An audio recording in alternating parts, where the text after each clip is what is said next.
Your role is to, first of all, look at yourself as a leader. You have control over the situation, and your number one job is not to sell anything. Your number one job is to create an environment where someone wants to engage with you. We get to tonight's guest, a friend of mine, a superstar, speaker, consultant, and calling him a sales coach is like kind of selling it short. This guy is he wrote the book on sales. It's none other than Ron Karr. Ron Karr, he wrote the book Lead, Sell, or Get Out of the Way. Did I say it with the right emphasis? You did. Lead, sell, or get out of here. Basically, that's what it is. Or get out of the way. The 7 traits of great sellers. Ron also has an amazing site that you should check out, velocitymindset.com. We're going to talk about that. And that's what Ron teaches, how to build a velocity mindset, how to scale in a rapid way, but yet in a way that's measurable. He's the master at it. Ron, thank you so much for taking out of your hectic schedule and joining me here on Mind Your Business. It's a pleasure, Yitzchok. Thank you for having me. So, Ron, first, let's just go back to the roots a little bit. Now, you're the superstar. You're a sought-after speaker. You speak around the world. I believe you were president at NSA at one point? Yes, National Speakers Association 2013 and 2014. So you have some story. If you had to telescope it into 2 minutes, from when you were in kindergarten, were you selling to your classmates? I mean, what's your backstory? Well, I always had to get myself out of trouble with my dad, but the story that I usually open up my speeches with, I say, go back to when you were 14 years old, and I want to tell you about a young boy who was diagnosed with a condition that gave the young man a lot of grief, anger, and humiliation. It was actually a speech impediment that prevented the boy from enunciating the letter R, and that was me. What I don't know is why they would name that condition with a word starting with the letter R if I couldn't enunciate it. They called it rhoticism, as I called it oticism. And then to have the name Ron Karr on top of it. Right, Ron. I was doomed for failure since the day I was born. So I was being ribbed viciously, and bullied. And when I had enough pain, I finally went to a speech therapist and said, "Can you help me?" And after 45 minutes, I ran out of there angry because she was having me put my tongue in positions that it was not used to. These weird sounds were coming out, and I gave up. So I went back to my comfort zone like we tend to do.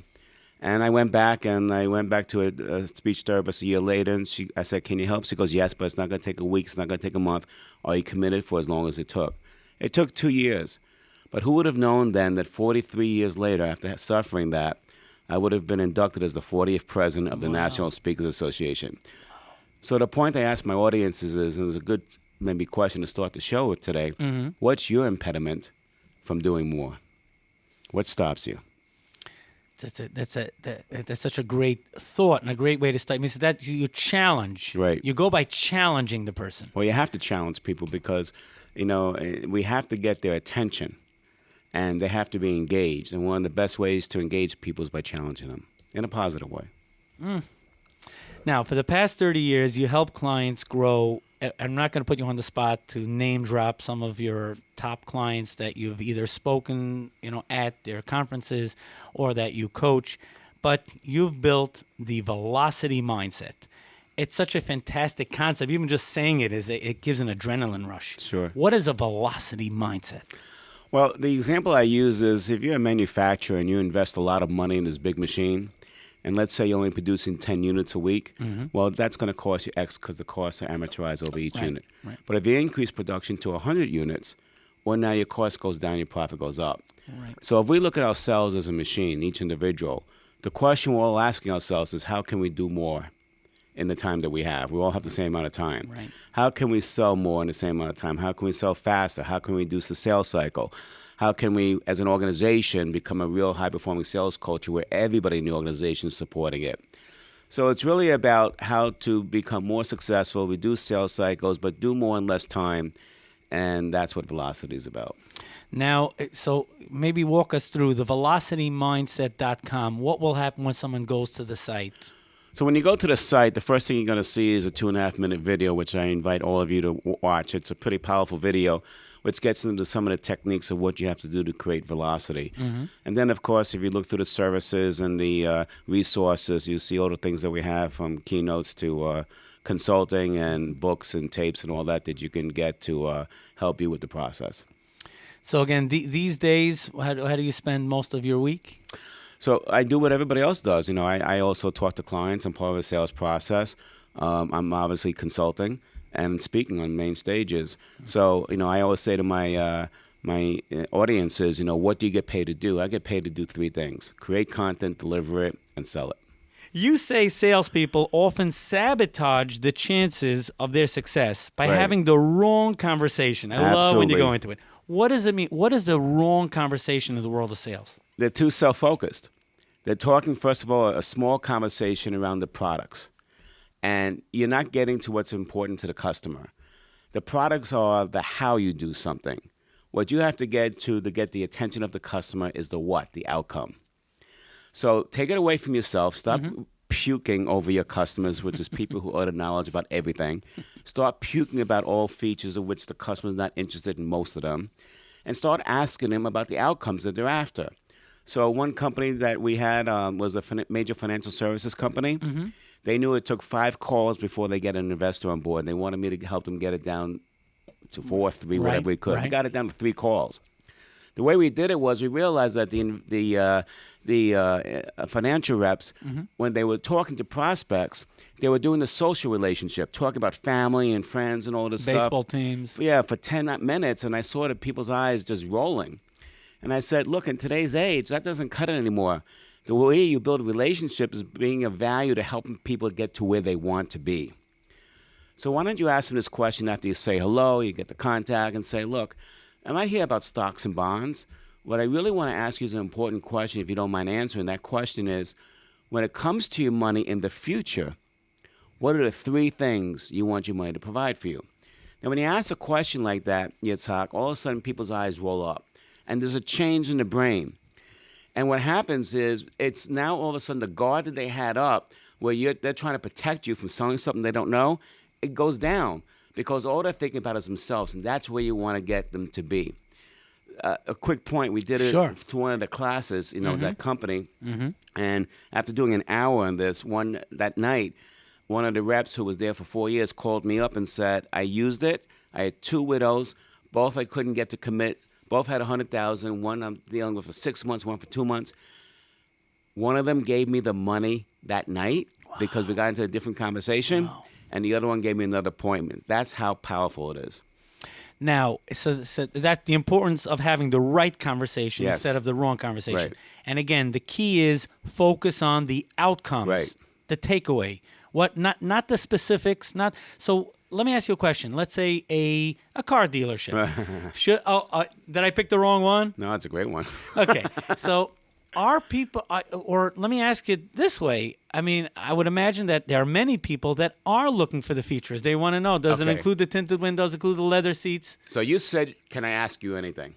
Okay. I'm going to ask you now, will you play with me a little bit? Okay, yeah, I'm ready. All right, we're going to role play, okay? Okay, I'm ready. All right. And folks, I told you this is going to be fun. This will take a couple of minutes, okay? Okay, this is good. All right, so you're coming into my Mercedes dealership, right? Mm-hmm. And first thing they said, hi, can I help you? Right. Yeah, hi, Ron, can I help you? No, I'm Oh, you're the... Can I help you? Yes, I'm here to, looking for a car. What kind of vehicle are you looking for? A 4-door sedan. Nice. Our sedans are right over here. Let me show you some of them. This sedan is great. It's got a nice big engine for you. It can seat 5 people. If you want a smaller one, it goes over here. This one can seat about 4 people. A little smaller engine, a V6, but still gives you the giddy up, and it's got all the electronics that you want. Let's stop. Now, we have hormones in our brain. Mm-hmm. Cortisol is the fight or flight hormone. And if the people on the radio show who are listening, visualize this, pretend you have a ruler, flat. Mm-hmm. On the left side, it's 0. Okay. And then on the right side is a number 10. Mm-hmm. So in the middle is 5. The engagement in cortisol, where you're not getting freaked out, is between 1 and 5. Okay. You with me? I'm with 1 you. is very little engagement. 4 and 5 is really engaged. That's where you want people to be. Okay. You start getting to 6, that's when the stress starts going up. and the level of listening starts decreasing. Get to 10, they're already checked out on you physically or mentally because they're running. They're done. They're done. So based on that role play I just did with you and the questions I was asking you, where were you in that cortisol chart? 1.5. 1. Yeah. So some people say 1, some may even say 6 or 7 because they feel I'm going to sell them something, right? Right. Okay, right. but there's no engagement, right? No, it was low. Now we're going to do it differently, okay? Okay. We're going to come back in and say, hi, how are you doing today? I'm doing great. Thank you. Good. You obviously hear about making a major purchase in your life, right? Yes. Tell me something. What are the 3 most important things or feelings you want to get out of your next writing experience? I want it to be an enjoyable drive, low maintenance. Those are probably the 2 things that come to mind. Okay, now the people listening on the radio can't see it, but your eyes went up again. It went up automatically. Now, first of all, let's go back to the cortisol. Yeah, okay. Where were you in the cortisol chart? Remember, 5, 4 or 5. Very yeah, engaged, sure. right? Yeah, sure. Did you think I was trying to sell you something at that time? No, I didn't. I didn't feel that. No, So- we were the first one I did feel. Right. So the first time, when I asked you that question, what are the 3 things you want to get out of the experience, and your eyes rolled up, something shifted in your brain. Can you share with us what was changing in your brain, your feelings at that time? I felt you were interested in me and what I was looking for and the outcome. Definitely was more engaged in the conversation. And you were in a different frame of mind. Is that a fair statement? That's for sure. All right. So what I did, number 1, is I increased your cortisol. I managed it. Okay. I did not too much where you'd be freaking out. Right. And number 2, the other hormones we talk about are oxytocin and dopamine. So oxytocin is the hormone of trust. Now, it takes a while to really build oxytocin, release it, but you started releasing it a little bit because you told me 3 things you want to get out of it. You would never have told me that if you didn't trust me. Is that a fair statement? For sure. And then you started feeling better about the conversation? Yes. That's yeah. where the dopamine comes in. It rides with oxytocin. So what does it mean?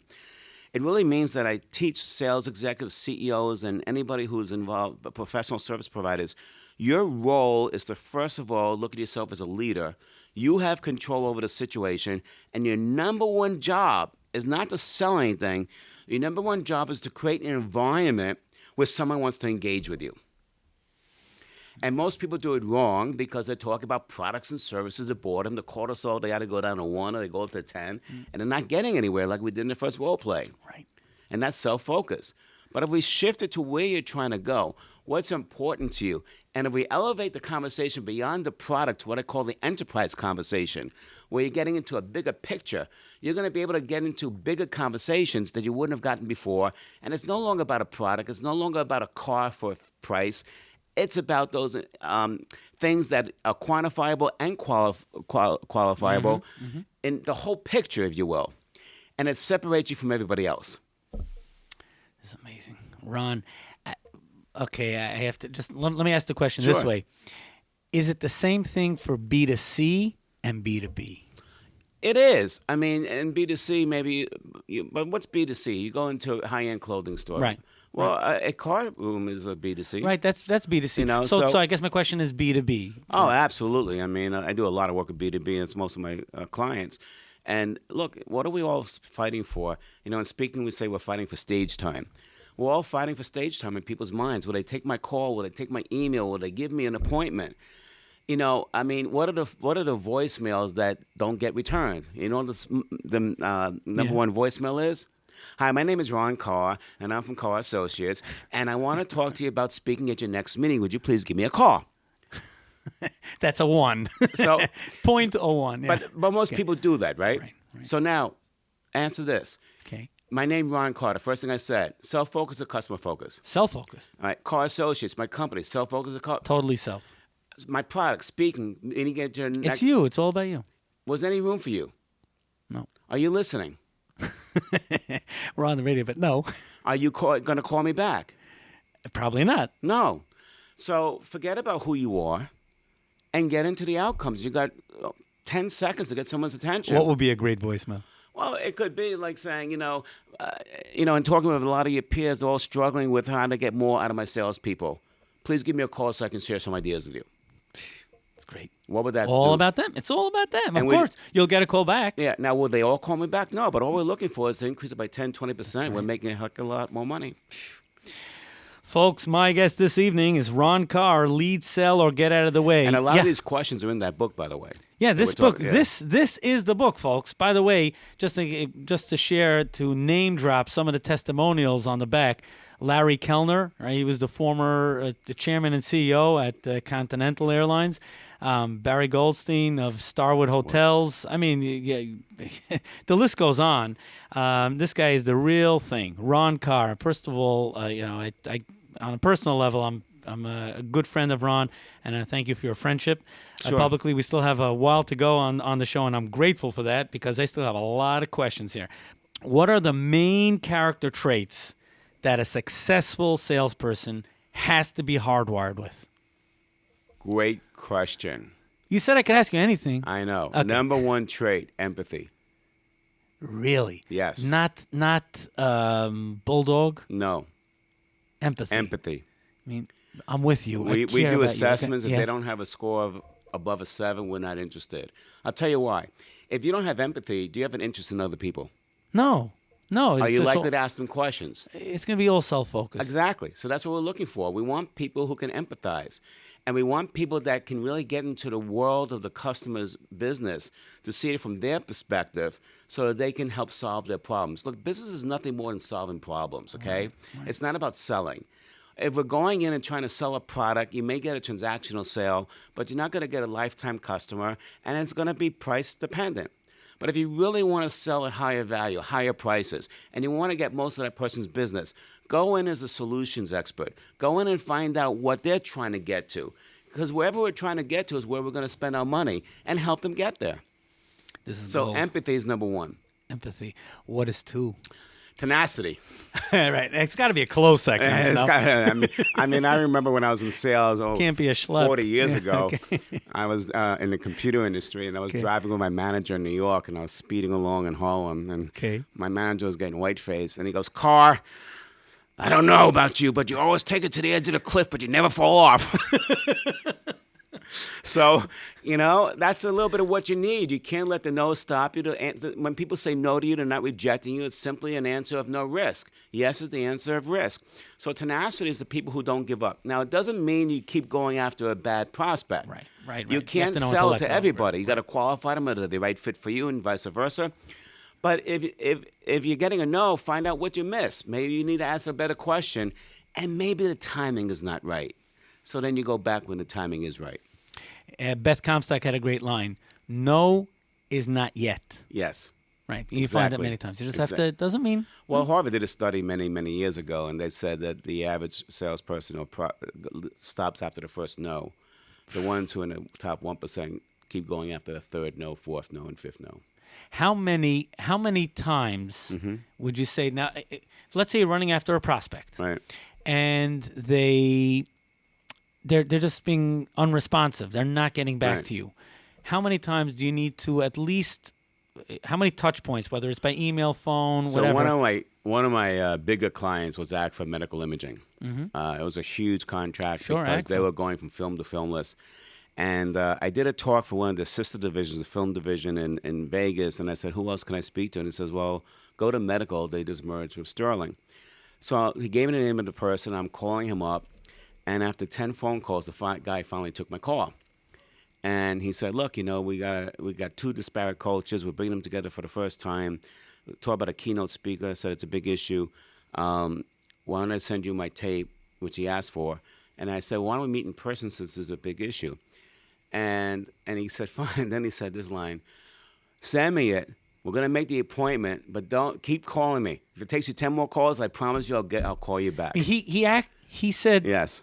Keep calling me, not don't keep calling me. Right. I mean, so a real prospect many times will respect. Well, they'll respect it, but if it's too much because they're not interested, then they got to tell you that. Okay. Or if they don't, you also got to read between the tea leaves. But I knew there was the reason. Great question. So look, if I didn't know they just did a merger, and if I didn't know they had issues, they wouldn't have been as qualified. Right. So if the person wasn't calling me back after 3 times, I may have moved on. But because they were so qualified for what you could provide, you stayed on the radar screen. Exactly.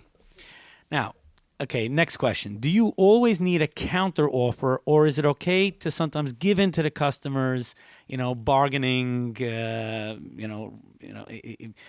when they're holding on and they're starting to, as we say, handle, So should you everybody's cave going to in on handle. it? It's a natural instinct in all of us. We want to make sure we're getting the best deal. But if you give something away and don't get something in return, why did you ask for the higher price to begin with? Why didn't you just ask for the lower price? Right. So if you got to give something, get something back in return. So, sometimes, we'll do, we have a fee for speaking, and sometimes someone would say, well, that's not my budget. I can only do this. And I'll look at what I need for my business. Say, I need some more video footage. Would you allow us to film it? Or if you're filming it, give us the film and give us the marketing rights to use it. And if they say yes, well, heck, if I discount it by $2,000 or whatever I'm doing, it's going to cost me a heck of a lot less than bringing in my own film crew and doing it. So get something in return. That's the bottom line. So it's great about what you're saying is that it's not only if you need their services, even psychologically, you could get the deal at a rate that it's at least acceptable for you, but the value will be there for the customer because they feel like they're paying it in services. Right, but more importantly, you're protecting your value. Right. The moment you give it for a discount, you've just taken the value away from the price. Almost like, so they probably marked it up just so Right. that to allow that buffer. Oh, man. My guest this evening is Ron Karr, the Ron Karr. Yes, I say that properly. You could just Google him, Ron and Karr with a K. Yes, okay, I've seen him do that spiel. It's a lot of fun. Ron Karr, Karr. Yes. You do a C, you're never going to find it. By the way, perhaps you could share the story when you were working, what was it, American Time Clocks, and you were doing this big deal. I've seen you, I've heard you say it, so I know it's not, I'm not asking anything too personal. And you were doing this $1 million deal, I think, with the American Stock Exchange. Uh-huh. What I loved about that story is when your sales manager at that time called you in and said, Ron, it seems you had just closed $1 million deal. Uh-huh. And you said, and the sales manager called you and said, congratulations, what's your next deal? And you wanted to basically punch the salesperson in the nose. Yeah, so first of all, I'm all about women having equal rights, number one. I mean, my mother was a woman ahead of her time. So when I tell this story, what I'm going to say, don't think it's because I don't think a woman should have been in that job. But I was up for that sales manager's job with this young lady, and she got it. So I was upset that I didn't get it. Okay. So now I had to report to her. And she was a qualified person, don't get me wrong. Okay. So I come back and I win this huge deal. I'm number one on the team. $1 million deal in the 80s. I mean, yeah, in the 80s. And I come back with this big deal. I made the whole team's numbers, made my number. And, you want to celebrate. Right. So I come in and she goes, that's great. And the next question is, what are you doing next? And I go, what? You were livid. Oh, my God. And I just blew up and I closed the door. And I said, you got this guy sitting right outside your office who is doing 10% of quota, and you're on my case, and I just bought $1 million? Well, this woman taught me a lesson of a lifetime. She said, Ron, let me ask you a question. You full of confidence right now? I go, yeah. Do you think you can knock down any door right now? I go, yeah. Why would you lose that opportunity? Amazing. I love it. If I go and leaned on that guy like I did with you, he would crack in half. Yeah. All right? And that was a lesson that I learned at a young age, and I tell my audiences, look, the time to play golf is not after you close the deal. That's the time to use that energy to go after the next one and the next one because you're in your zone. Use it.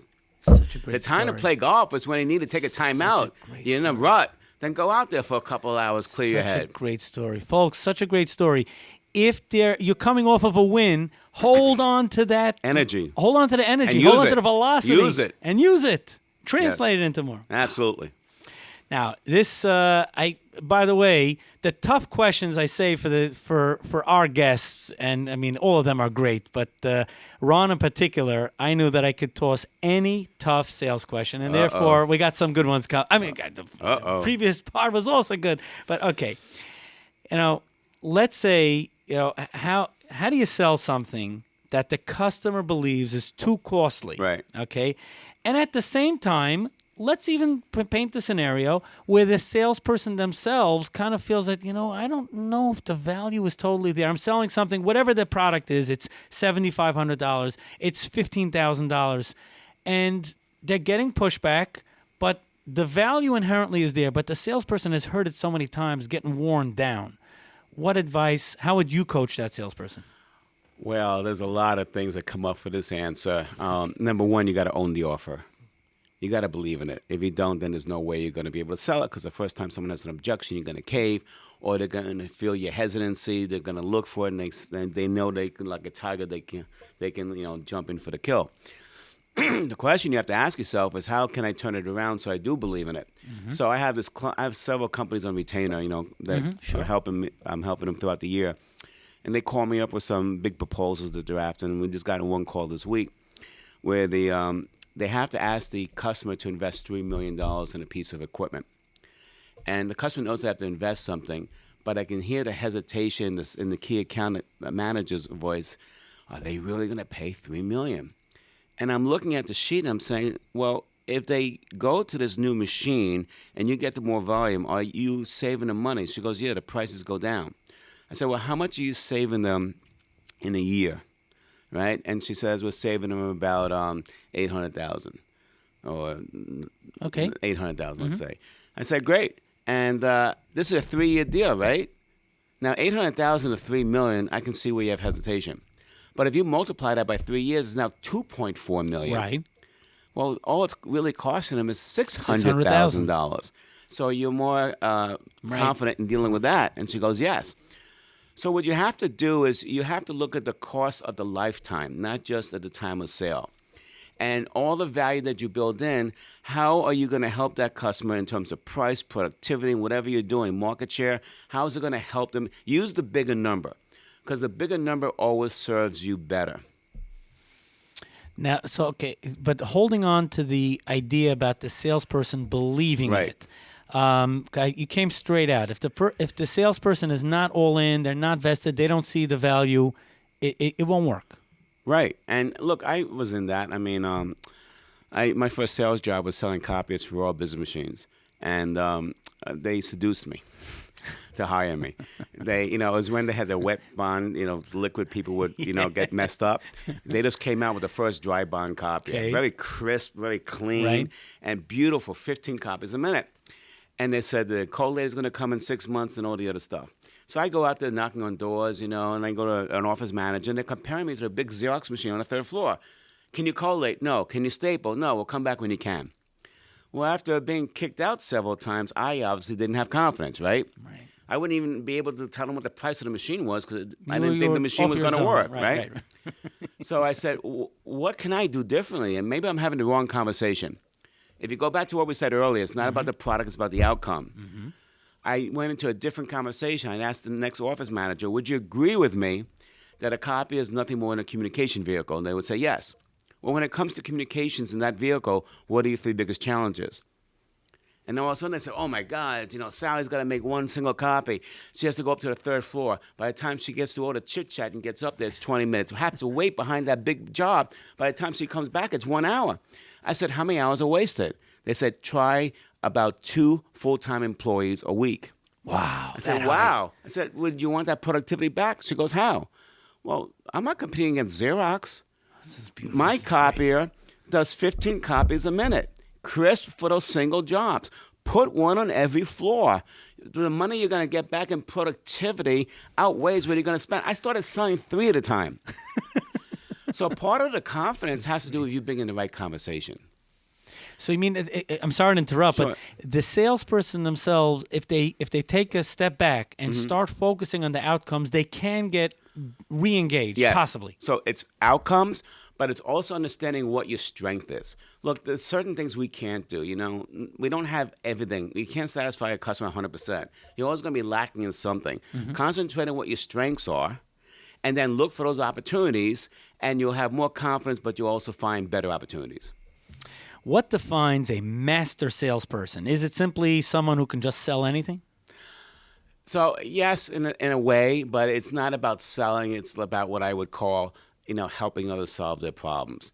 So to me, a master salesperson, like we talked about before, has the empathy, but they also have the tenacity. But they're really out there and helping others succeed. If you help others succeed, you'll make more money than you ever thought was possible. If it's all about you, yes, you may sell some people, but a lot of people will be running away from you. Yeah. How do you sell something that you can't prove results? Yeah. Great You said question. I could toss you anything. Yeah. Well, Apple. All right, go back to when Apple first came out with the Mac or whatever they called it. True. I think they called it something else, right? True. Now, it was an idea that was born in Jobs' garage, right? Mm-hmm. And what do you need to make a computer work? You need software. Plug. Well, software, yeah. Right? So how do you go to Lotus and say, hey, we got a great idea for you. Come in and spend $3 million because you're betting on whether or not this machine's going to sell. Spend $3 million, and you're going to get all this in return. Well, why would Lotus do it? So the question is, do you have the passion in the sale? Okay, It's almost like being a rabbi or a priest on Saturday or Sunday. Are you there razzing up the troops? Are you getting them to buy into the dream? So if you don't have results, you want to shift the conversation not from the results you don't have, but where they're trying to go. What are the biggest challenges, and why this might be the best investment for them to make? And get them thinking about that. That's when you're going to have a better chance of selling it. And I get this all the time because startups will hire me at a very high fee to break into a market, and that's what we teach them. Do you have a go-to sales pitch that could work in any sales industry, or is that just too crazy of a question? What I'm saying today works in every sales industry. I mean, it's the process. I don't believe in scripts. Okay, you don't believe in scripts. No, and I'll tell you why. A script is self-focused. If all you do is tell... Can I share the story? Sure, go. I fly a lot, right? Yep. So I was flying first class to Tucson with this client, and I get a message while I'm in the air that my uncle went to the last stages of cancer, bring the family to San Diego. American Airlines at that time, it was like 15 years ago, was my main airline. Okay. So when I got to the hotel, I called the client, goes, yeah, just stay with us tomorrow morning, then you can leave. I said, fine. Okay. Call American Airlines. I said, look, I got to divert to San Diego. Oh, we don't fly to San Diego from Vegas. It's not why I'm calling you. Listen, I got to fly back home on Sunday. I'm on a first-class ticket. Can I get a bereavement fare? And she goes, well, you don't qualify for a bereavement fare. I said, why not? Well, you were in the air when you got the call. It had started original points. Let me see if I get this straight. I don't qualify for a bereavement fare because I'm in the air on your first-class ticket and I'm being penalized. She goes, well, yes. But and you were a frequent flyer. Oh, yeah, I was a top flyer. So she goes, here's what we can do. You fly back in the afternoon, you give us 40. If you want to save the 40, we give you $40 if you take the red eye. And I said, I can't deal with this. I hang up. I called Southwest. No relationship to get to San Diego. First thing they said, Mr. Karr, before we even talk about prices, which we have the lowest prices, so we don't discount. But more importantly, we just wanted to extend to you our sincerest wishes Empathy. that you have to travel in these trying circumstances. Empathy. She could have said anything else to me. But sold. my airline, that I was number one, is... Oh, and then when I said in the first call, I said, I can't believe you're doing this. And the person said, well, I can't believe you're trying to rewrite our fare code. That's when I hung up. So now I said, you know what? It must have been a rogue agent, right? Right. Let me call back. I got into the same exact conversation with the same answers. Now, fast forward 6 months. I'm going to Hawaii with my family. We're sitting up in front. My daughter and wife are sitting on one side. I'm sitting on the other side. And this beautiful woman sits next to me. And I start a dialogue with her. And I said, so what do you do for a living? She goes, oh, I work for American Airlines Reservations. I'm going, oh, this is going to be good. And I started telling her the story. And she starts laughing. I said, why are you laughing? She goes, you don't know what happened. What happened was the first agent just documented the conversation word for word, and the second agent was just reading off the lines. Wow. That's a She script. knew it. That's a script. That's a script. So when you teach people scripts, you take away their empathy. When you teach people Become scripts, robots. and they're not listening to the answers, they're going to the next question. The best question you could ever ask anybody is in response to what they just told you. So I believe in agendas, but not scripts.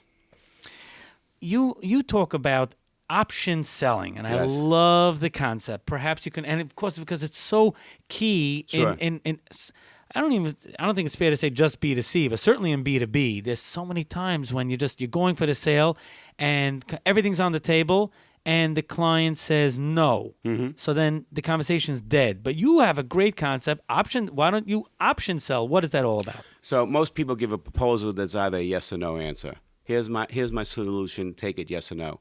And if there's any doubt, they're going to go with no. Right? That's the answer of no risk. It's very Why would you safer. put your customer into that position? You want to change the psychological thought process. It's no longer yes or no. You want to change it to what is the best way for me to work with you. So if you go to option selling, you're giving them 3 options. Option number 1 is the all-inclusive option. Option number 2 is the middle, which is usually the strike zone. Okay. And option 3 is just below what they really need. They're not going to take 3. Majority will take B, and some will take the first one. But the key here, and look, they may still say no, but a lot less will be saying no because now the thought process is, what's the best way for me to do this? You see how it changes? Absolutely. So, let's talk about real estate, for example. Right. Let's suppose that you have $1 million. That's your budget, right?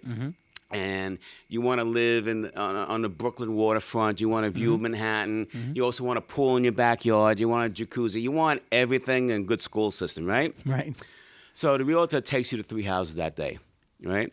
Takes you to house number 1.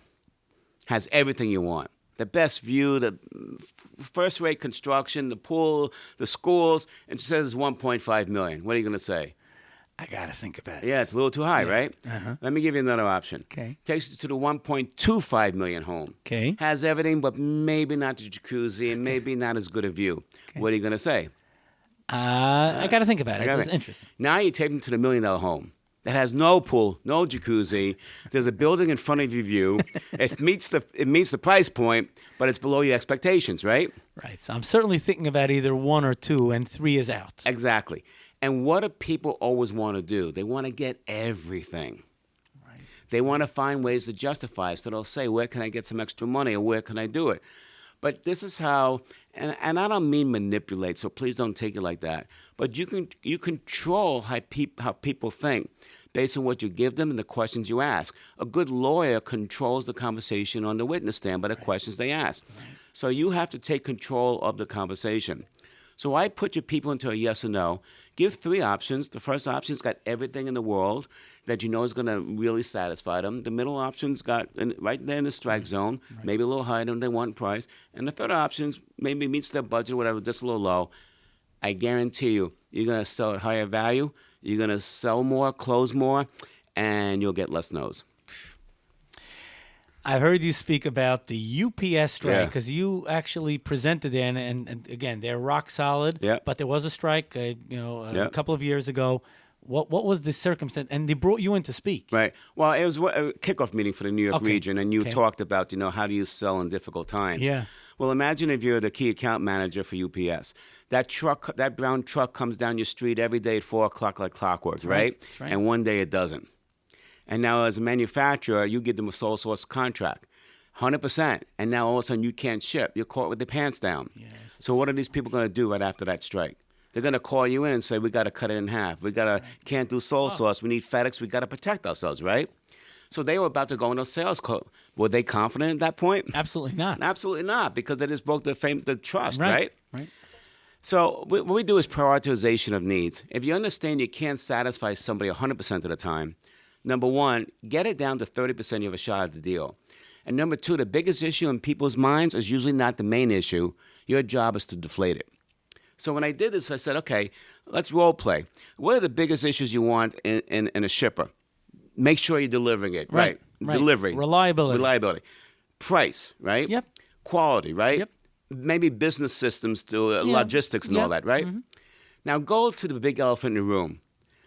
Guarantee of delivery, right? How important is that? It's near 100%. What you're going to say after a strike, right? Yeah. Okay, great. Now, when you add into the fact the quality of our shipment, not opening up boxes, and it's getting there, how important is that? Very important. Give me a percentage. Also, that it doesn't arrive damaged. So give me a percentage. 99%. Okay, now the new math does not support that. Because 90 and 99 is 189. Okay. Right, okay. So reformulate your numbers, please. If I have to break it within 100%. Yeah. Oh, so again, reliability is I don't know if it's fair to say 50-50. Okay, that's fine. Let them go 50-50. 50-50. What about price? Is that important? Okay, so let's say price, we'll chop in 20%. Mm-hmm. So it's 40-40-20. Okay, and we can keep going. But that big issue, the strike, that was the emotional issue as to why I called you in, and it's the reason why I got to protect myself, is not as big in my mind. It's still there, but I've reduced it. And I use your numbers, not mine, because your numbers mean more to you. So the point is, you hear the word consultative sales, what does it mean? It means to be a consultant, a trusted advisor. Go in and ask them how they're valuing things, how they're prioritizing. Expand the conversation to include as many things as you can. And if you do it many times, you can reduce it to a point where you can still get the deal. Ron, in your book, Lead, Sell, or Get Out of the Way, right, you talk about such a wide range of topics. I mean, certainly everything we're talking about tonight and, of course, so much more. Tell us how you came up with the title. I happen to love it, but how did you come up with it? Lead, Sell, or Get Out of the Way? So I'll be on a stage. I'll ask the whole audience, how many of you can't wait till the next time you go into a store and the salesman or a saleswoman just pukes on all the things they can do for you? Raise your hands. Not one hand goes up. But then I'll ask this question. When you have to make an important purchase decision, how many of you would value someone in helping you make the right decision? And everyone's hands go up. So what it just told me is when people think of salespeople, they think of talking too much. They think of puking, like we talk about, people out of knowledge about everything. But no, you have to be a leader. You have to lead people through a conversation as to what's important to them. What are the consequences if they don't get it? You got to help them see the thing for what it really is and then give the solution at the right time. So 2 things to point out. We looked at leadership. We saw there were 7 traits. 7 traits fit the sales process. It's the same thing. That's why I call it lead, sell, get out of the way. Okay. If you're not going to lead and you're going to sell, you're going to be pushed out of the way. If you lead, you will sell. And that's why it's beautiful. You have lead as the first word. Lead. So look at yourself as a leader, not as a salesperson, number 1. And number 2 is the issue of psychological selling. If you start presenting your solution before you give context, it lands flat. But if you lead them through the conversations to where you're trying to go, what's important to you, what happens if you don't get there, and then you go to the 1 or 2 things that speak specifically to that, and in context to what you just told them, your cortisol is going to be at a 4 or 5. They're going to be engaged. They're going to hear with more power, and they'll probably do business with you. Ron, you facilitate a Chief Revenue Officer Mastermind Forum. What is that all about, and who qualifies for it? So we did our first group that lasted 5 years, which is more than what most groups. We're starting a new group. This is for VPs of sales and CEOs, people that are responsible for driving the sales of the organization. CEOs probably of $10 to $200 million. Chief Revenue Officers could be higher than that or in the same range. But think about this, when a VP has challenges, who do they get to speak to? Not too many. Can they speak to the salespeople and confide? Absolutely not. Can they speak to the president who hired them? No, it's too embarrassing. If a CEO has issues, can they confide in the VP? There's no one they could talk to. Can they talk to the investors? No, absolutely not. No. So we created a safe forum for people that have a couple things in common. Number 1, they want to build a high-performing sales organization, high-growth company. And 2, they're going to play hard. And what I mean by that is they're going to come to these meetings and they're going to get vulnerable, down and dirty, talk about the deepest issues, and open themselves up where they can get peer-to-peer mentoring. When you can get ideas from other people who are not competing against you, how valuable is that? Yes, of course. And then, of course, you get the facilitation by me and then the coaching, and then we bring in some other speakers. So it's a membership. It's not a program. It's an annual membership that includes a couple of on-day events, on-site events, plus a couple of webinars and monthly coaching calls. But it's not for everybody. We actually interview them to make sure they qualify. Do they have the right attitude? Do they have the right needs? Can they give something to the other people? And are they willing to take from the other people? And that's what we look for.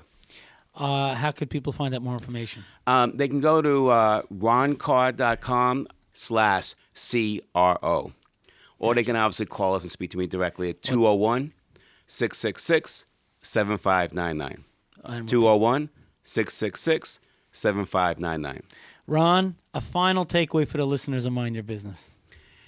Like I said earlier, if you just stop worrying about yourself and having to make the next dollar and just go in and be present in the conversations and help people get to where they want to be, your success will be automatic. Ron, thank you so much for joining me here on Mind Your Business. Thank you so much for having me. I love the honor of interviewing C-level executives and sharing their great advice and perspective on Mind Your Business. I'd love to get your feedback. Post it in the comments below and subscribe. You'll never miss an edition of Mind Your Business.